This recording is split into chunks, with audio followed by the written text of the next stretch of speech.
BCM signifie Business Continuity Management ou gestion de la continuité des affaires. C'est une gestion qui doit permettre à une entreprise de continuer à fonctionner en cas d'événement grave. Par exemple, posséder des locaux équipés qui remplacent un bâtiment inaccessible. Donc le but est la survie de l'entreprise. Le but est de minimiser les effets de la crise et de permettre à l'entreprise de reprendre ses activités le plus rapidement possible. Les autres buts sont de limiter les conséquences opérationnelles, financières, légales et les atteintes à la réputation. Pourquoi mettre en place un BCM?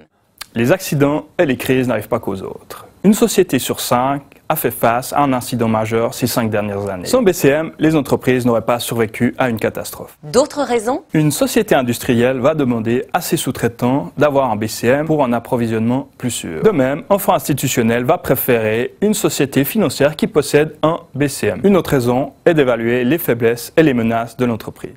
Comment mettre en place un BCM?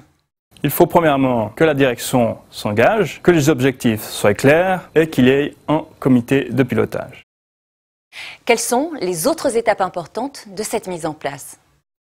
Comme tout projet, il y a d'abord une phase d'analyse. Une analyse des risques et une analyse des impacts. Il faut ensuite concevoir et réaliser le plan de continuité. Une fois finalisé, ce plan doit être communiqué à tous les niveaux de l'entreprise. Pour faire vivre ce plan, il faut faire régulièrement des exercices et des tests. Des exemples de scénarios?